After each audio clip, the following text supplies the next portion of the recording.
I welcome you all to this channel. जैसा आप जानते हैं, इस चैनल पर आपको इकोनॉमिक सब्जेक्ट से रिलेटेड वीडियोस मिलती हैं, जिसमें क्लास 9th, 10th, 11th और 12th सीबीएसई बोर्ड की कंप्लीट सिलेबस वीडियोस अवेलेबल होती हैं। इन सभी वीडियोस को फ्री ऑफ कॉस्ट पढ़ने के लिए आपको ये चैनल सब्सक्राइब करना है, तो आप इसे सब्सक्राइब करें और साथ में बेल आइकन का जो बटन है उसे भी दबाएं, ताकि जो भी लेटेस्ट वीडियोस इस चैनल पर अपलोड होती है वो आप तक पहुंच सके। आप अपनी जो फीडबैक है उसको भी कमेंट सेक्शन में लिखकर ज़रूर भेजें, ताकि आपकी रिक्वायरमेंट के हिसाब से कंटेंट को और बेटर किया जा सके। Thank you. I welcome you all in this class. Topic for discussion in this class is poverty line. तो इस क्लास में हम पॉवर्टी लाइन के बारे में डिटेल में डिस्कस करेंगे। So let us discuss about poverty line. गरीबी रेखा या निर्धनता रेखा हम किसे कहते हैं? पॉवर्टी लाइन एक ऐसी इमेजिनरी लाइन है, एक ऐसी काल्पनिक रेखा है जिसका आधार इनकम या कंजम्पशन लेवल होता है।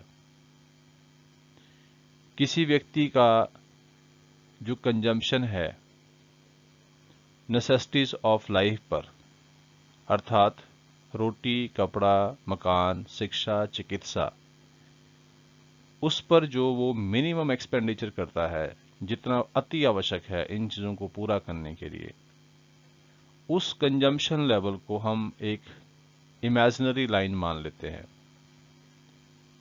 अर्थात मान लीजिए कि एक व्यक्ति अगर एक महीने में 3,000 रुपया खर्च करता है, तो मान लीजिए कि वो एक पॉवर्टी लाइन है।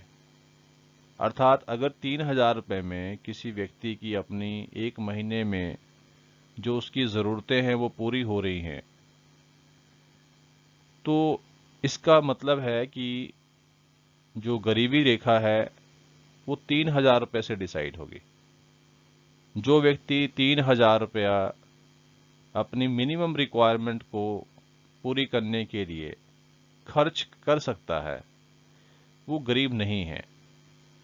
और जिसके पास 3,000 रुपया नहीं है, जो उतना खर्चा नहीं कर सकता है अपनी मिनिमम नीड्स को पूरा करने के लिए, उसको फिर हम गरीब कहते हैं, अर्थात वो गरीबी रेखा के नीचे है। दूसरे शब्दों में हम कैसे इसको डिफाइन कर सकते हैं? जैसे मान लीजिए किसी व्यक्ति की जो इनकम है वो 3,000 रुपये से कम है, मतलब 3,000 रुपया नहीं है उसके पास खर्च करने के लिए अपनी मिनिमम रिक्वायरमेंट के लिए, तो फिर वो गरीब कहलाएगा। अर्थात वो अपनी मिनिमम नीड्स को पूरा करने में असमर्थ है, then he is poor. But on the other hand, if a person is having the income more than rupees 3,000, or he is able to spend rupees 3,000 for fulfilling his minimum requirements of consumption of the necessities, then he is above the poverty line. तो ये गरीबी रेखा ये समय के साथ और जगह के साथ बदलती रहती है, क्योंकि हर देश में जो करेंसी होती है वो अलग अलग होती है। हर देश में जो मिनिमम रिक्वायरमेंट जिनकी हम बात करते हैं, जो नेसेसिटीज ऑफ लाइफ है, उनकी प्राइस अलग अलग रहती है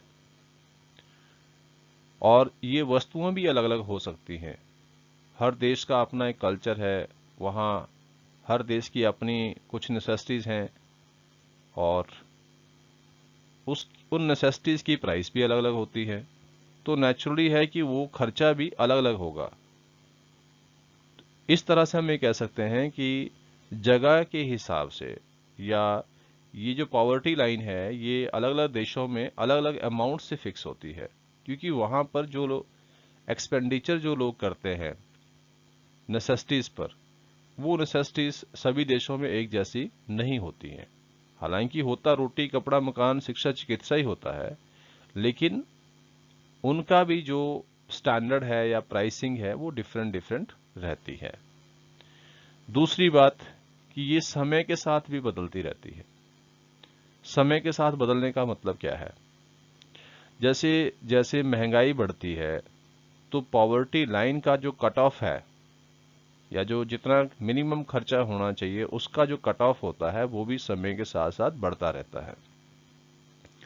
जैसे मान लीजिए कि आज हम ये कह रहे हैं कि 3,000 रुपया अगर एक व्यक्ति खर्च कर रहा है अपनी मिनिमम नीड्स को पूरा करने के लिए, तो वो मान लो वो गरीब नहीं है, और उससे नीचे अगर कोई है तो गरीब है। लेकिन आफ्टर सम टाइम जब महंगाई बढ़ जाएगी तो ये भी हो सकता है कि जो हम कट ऑफ लाइन डिसाइड कर रहे हैं 3,000 रुपये में, अब वो 3,000 रुपये ना रह के 4,000 हो जाए। उन्हीं चीज़ों को खरीदने के लिए अब व्यक्ति को हो सकता है महंगाई के बढ़ने के साथ उसको 4,000 रुपया उन चीज़ों को खरीदने पे खर्च करना पड़ रहा है। तो यहाँ पर जो पॉवर्टी लाइन है वो कहाँ पर फिक्स होगी? वो 4,000 पे फिक्स होगी। तो कहने का भाव क्या है कि जो पॉवर्टी लाइन है ये वक्त के साथ साथ बदलती है, समय के साथ इसमें बदलाव आता है और जगह के हिसाब से भी ये बदलती है।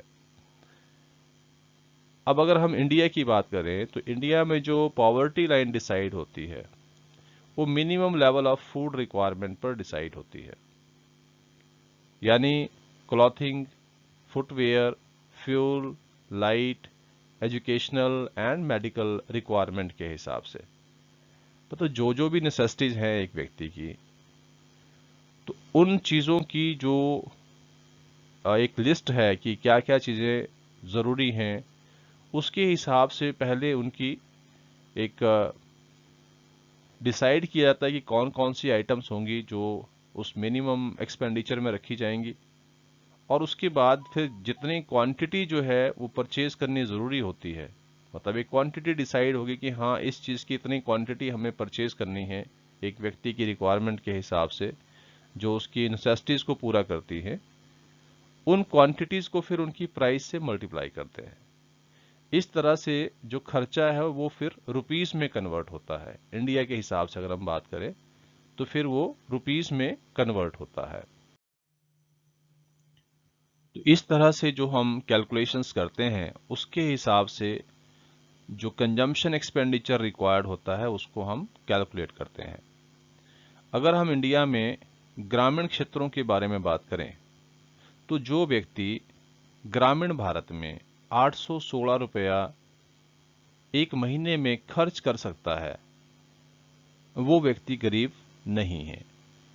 और जो 816 रुपए से नीचे खर्चा करता है, अर्थात जिसके पास 816 रुपीज नहीं है अपनी आवश्यकताओं को पूरा करने के लिए, उसको फिर हम गरीब मानते हैं ग्रामीण क्षेत्रों में। ये 2011-12 का डाटा है। इसी तरह से जो शहरी क्षेत्र है उसमें क्योंकि महंगाई होती है वहां पर चीजें महंगी मिलती है, आइटम्स तो वही हैं लेकिन वहां पर महंगाई ज़्यादा होने की वजह से जो खर्चा है वो 1,000 रुपीज़ डिसाइड किया गया है। मतलब उन्हीं चीज़ों को ग्रामीण क्षेत्रों में खरीदते हैं तो 816 रुपीज़ में वो चीज़ें आ सकती हैं, जबकि शहरी क्षेत्रों में वही चीज़ें खरीदने के लिए आपको 1,000 रुपया खर्च करना पड़ेगा। तो शहरी क्षेत्रों में पॉवर्टी लाइन 2011-12 में क्या फिक्स की गई थी? 1,000 रुपीज़। जो व्यक्ति अपने कंजम्पशन एक्सपेंडिचर पर 1,000 रुपीज से नीचे खर्चा करते थे, अर्थात जिनके पास 1,000 रुपीज भी नहीं है खर्च करने के लिए एक व्यक्ति के ऊपर, वो फिर पॉवर्टी लाइन के नीचे है। और जो 1,000 से ज़्यादा खर्चा कर लेते हैं पर पर्सन, वो फिर पॉवर्टी लाइन के ऊपर है। तो इस तरह से ये पॉवर्टी लाइन डिसाइड की गई थी 2011-12 में। हालांकि समय के साथ साथ ये बदलती रहती है। अब अगर हम एक परिवार के हिसाब से बात करें, एक फैमिली के पॉइंट ऑफ व्यू से बात करें, मान लीजिए कि एक परिवार में 5 सदस्य हैं। अब इन 5 सदस्यों की अगर हम बात करें कि ये कितना एक्सपेंडिचर कर सकते हैं या टोटल इनकम कितनी होनी चाहिए, उसके हिसाब से अगर बात करें तो जैसे ग्रामीण क्षेत्र की अगर बात की जाए तो 816 रुपीज पर पर्सन थे। मतलब एक आदमी के ऊपर खर्चा 816 रुपया होना जरूरी था कट ऑफ पॉइंट के हिसाब से।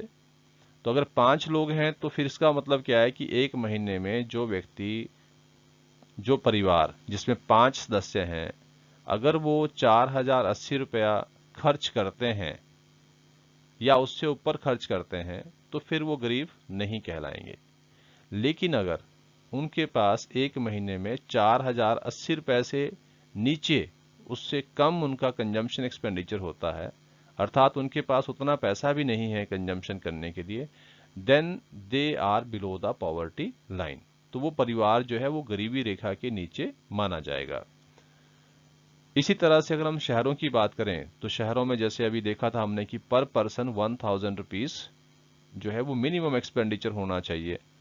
तो वही बात अगर हम 5 लोगों को लेते हैं अर्बन एरियाज में, तो अर्बन एरिया में अगर 5 लोगों का परिवार है तो उनका मिनिमम जो एक्सपेंडिचर होना चाहिए per month, it should be 5000 rupees. अगर 5 लोगों के परिवार के पास 5000 रुपये भी नहीं है, अगर वो 5000 रुपये खर्च करने में भी असमर्थ हैं, उन लोगों को गरीबी रेखा के नीचे माना जाएगा।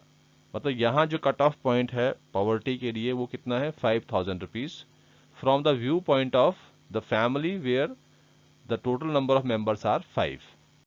तो इस तरह से जो गरीबी रेखा है उसको कंजम्पशन के पॉइंट ऑफ व्यू से डिस्कस किया जाता है। पॉवर्टी को कैलोरी कंजम्पशन के पॉइंट ऑफ व्यू से भी मापा जा सकता है। इंडिया में ग्रामीण क्षेत्रों में जो मिनिमम रिक्वायरमेंट है कैलोरी कंजम्पशन की, दिस इज 2400 कैलोरीज। यानी ग्रामीण क्षेत्र में अगर एक व्यक्ति को एक दिन में जो भी वो कंजम्पशन करता है चीज़ों का, उससे अगर उसको 2400 कैलोरी मिल जाती है तो फिर वो गरीब नहीं है। और अगर उससे नीचे मिलती है, अगर उसका कैलोरी कंजम्पशन कम है, then he is below the poverty line. इसी तरह शहरों में जो कैलोरी कंजम्पशन रखा गया है, this is 2100 calories per day पर पर्सन। एक व्यक्ति को अपने जो भी चीज़ें वो खा रहा है, कंजम्पशन कर रहा है, उस कंजम्पशन से उसको मिनिमम पर डे 2100 कैलोरीज मिलना अति आवश्यक है। अगर उससे कम उसको कैलोरीज मिल रही हैं, then he is suppose to be poor, वो एक गरीब माना जाएगा।